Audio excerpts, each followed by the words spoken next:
Hello, I'm Heather McGregor, and this is Mushtaq Al-Atabi.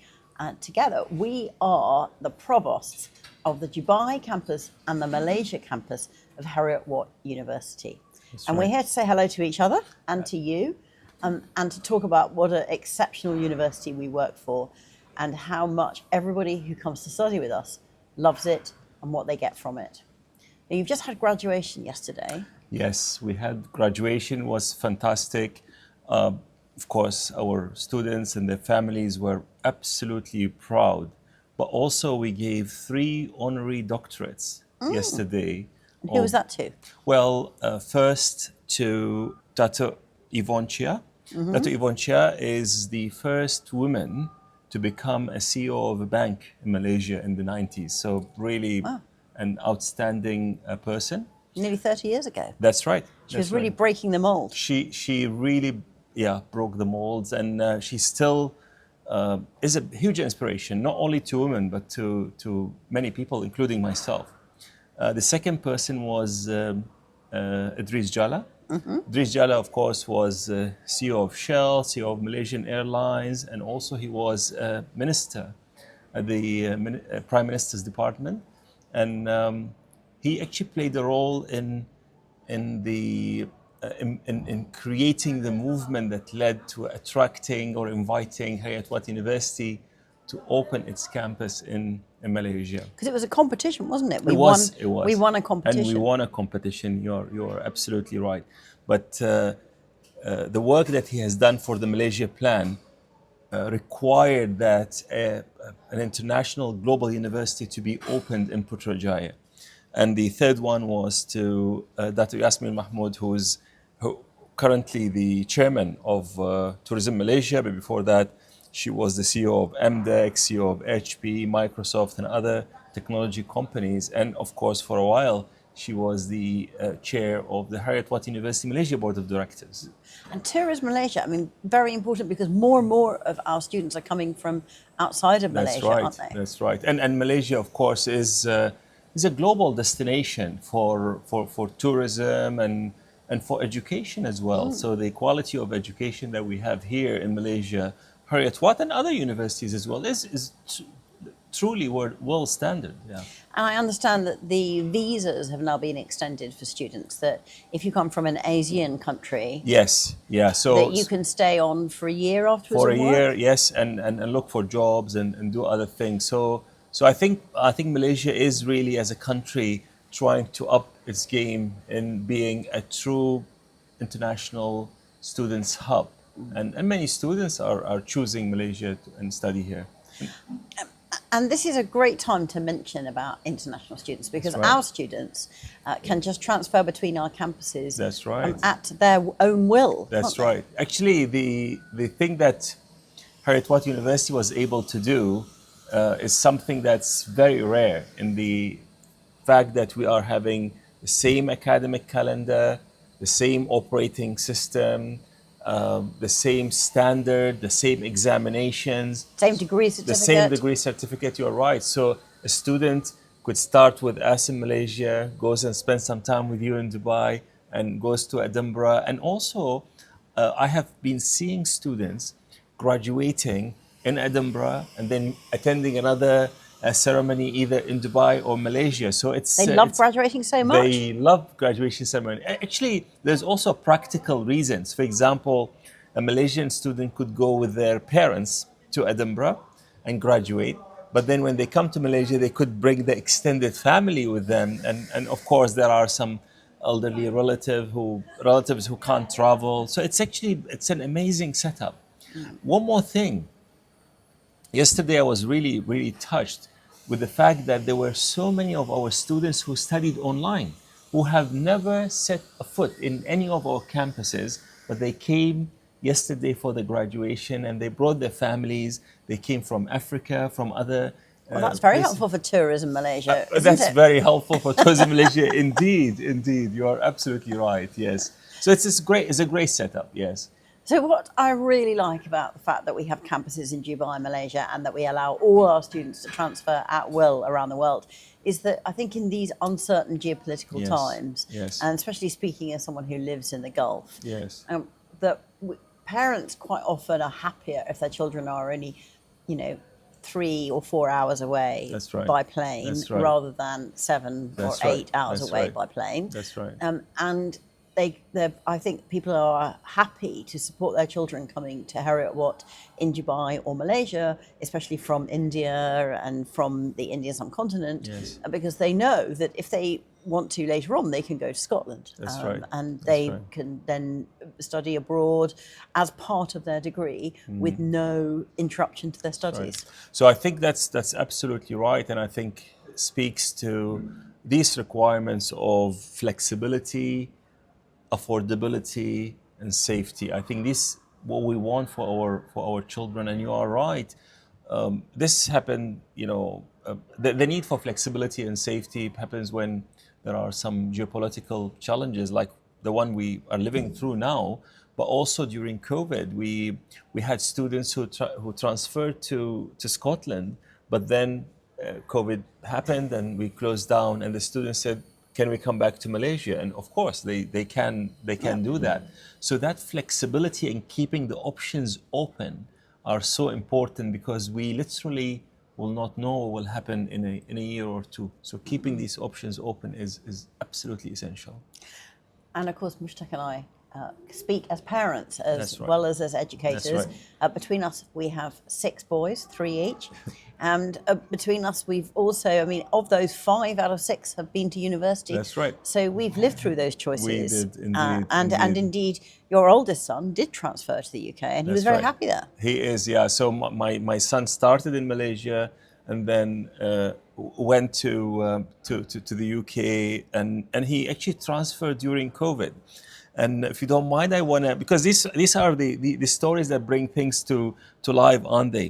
So back then, when you go to Scotland, you need to go for this quarantine student accommodation. Mm-hmm. And this was the first time he traveled alone, my son. And on arrival, he contracted COVID. And he called me and he said, "I have COVID and I'm having all these symptoms." Every parent's worst nightmare. Which is their nightmare. And my wife literally was in tears nonstop. And I really did not know what to do. And I said, "Okay, I'm going to call Heather."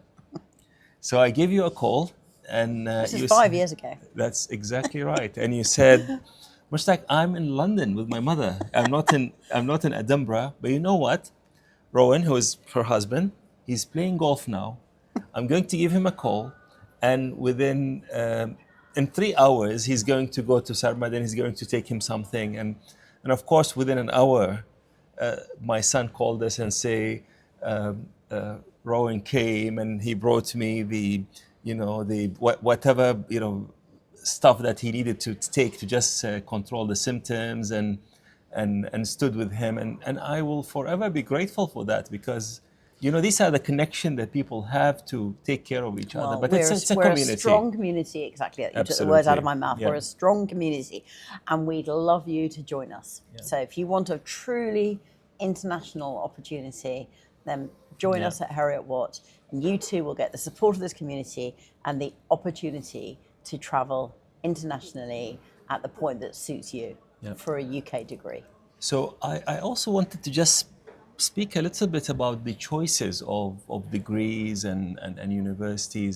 Many of the students that we speak with, and indeed even our own children, they're not sure what course they should be taking. And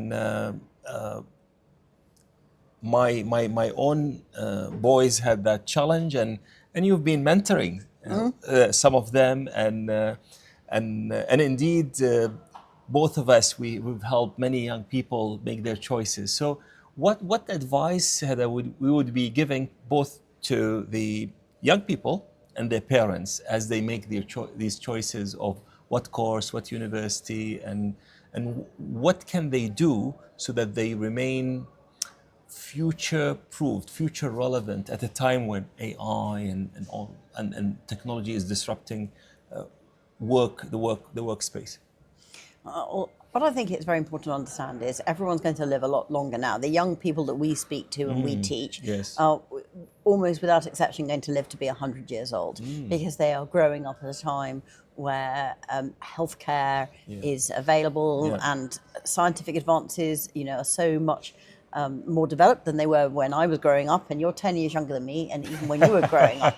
So it is a new era, and they will be working for a very long time. Yeah. The other thing I think that has changed the pattern of work is the provision for old age, is that people are having to make provision. So if you're going to start retiring at 60, or even I think my father retired at 55, you're going to be a long time retired. Who's going to pay for that? That's right. People are going to have to work for longer, and therefore they're going to change careers a lot in their life. Right. And they need to have the skills to adapt and change in their career. Now, you and I both know that it's very important to develop purpose and to people understand their purpose so that they understand how to make those transfers. But what I also think will be important, therefore, is the number of times you go back and retrain and re-look. So people agonise over a first degree because they are worried, what kind of job is my child going to get if they have, for instance, an English literature degree. Right. The truth is, as long as your child studies that English literature degree with purpose and builds some good skills, team skills, communication skills, interpersonal skills, strong English skills, then they're not going to be necessarily an English teacher or be tied to the English language for the rest, or literature for the rest of their life. What matters is that they study well, that they mature, that they develop a non-technical employability skills. These are things that we know are important for employers, because the employers are going to teach them all the technical stuff they want to know. Your son's working for an insurance company. How much about insurance did he learn during his degree? Very little, actually. Exactly. He probably didn't even know what underwriting meant. Probably, yes, you're right. So the truth is that he's got great interpersonal skills. He got a good degree. They will have looked at these things, but they knew that they could teach him everything there. And that is what I think we have to produce young people in our university who are ready for the world, who are ready for changing landscape. And I think we do that very well, not least of which because, we top the rankings in the UK for employability. And we also top the LinkedIn rankings of where did all the CEOs and the managing directors in the UK go to university. That's right. So I'm very confident that our students will get jobs, but I'm also pretty confident in predicting that those jobs will change over their lifetime that they will have to retrain again in the future, probably more than once. I mean, I retrained when I was in my late 50s as an accountant and while teaching at Heriot-Watt, because I felt that it was a skill I needed to face the time between now and when I'm 100, which is rather less time than when you're going to be 100. But I still need to work for the next 10 years. And I think one of the key skills that are needed, and I really believe that we equip our students with, is the ability to build trust and, of course, relationships, which is your area of research. And I believe that now with AI, with deep fake, with misinformation, the need for critical thinkers, for graduates who are able to discern truth and fact and be able to present it in a way, regardless of their discipline, in a way that other people could accept. I think these will be essential. They have always been essential skills, but now they'll be even more required and desired by employers and by the society. And I think these are the things that parents and students should prioritize as they go through their developmental You can't journeys. do a degree in trust. I mean, trust is a very important thing to learn how to develop, because trust lowers transaction costs. That's right. If I trust you, I'll do business with you more easily and more cheaply than if I don't. Of course. And in these, as you say, in these AI days, deep fake and so forth, if you are an unknown quantity, people will spend a lot of time and potentially money checking you out. That's right. It's a very important thing to do to learn how to. But one of the, of course, great badges of trust is to have a great community of alumni, and we have, as you know, 150,000 contactable alumni in 190 countries. And when they see someone with Heriot-Watt on their resume, they are immediately trustful of it because they understand and know what kind of university we are. That's right. That's why I think the brand on your CV is so important. That's right. Because people want to know to trust it. That's absolutely right. And actually, I often tell people when you choose a university, you are not only choosing the discipline or the quality of teaching, you are choosing the group of people that you're graduating with. And if the university where you are studying, the likelihood of these people in 10, 20 years, that they will be the leaders in the society, in the governmental sector, in the industry, then the likelihood that you will be able to succeed and use their support is higher. And of course, this research that you and I talk about, that any one of us is basically the average of the 10 or 15 people that they spend most of their time with, in terms of health, in terms of net worth, in terms of success. Because if you are hanging around with people who are hardworking, who are committed, ambitious, absolutely, then these things will rub off you. And I think that's very, very important. Yes, a rising tide floats all boats. Absolutely. And our students are certainly that. I think they lift each other up. And yesterday at graduation, you saw the celebration of those who had achieved so much. And they will support each other in the future. Absolutely. It's part of a absolutely critical community.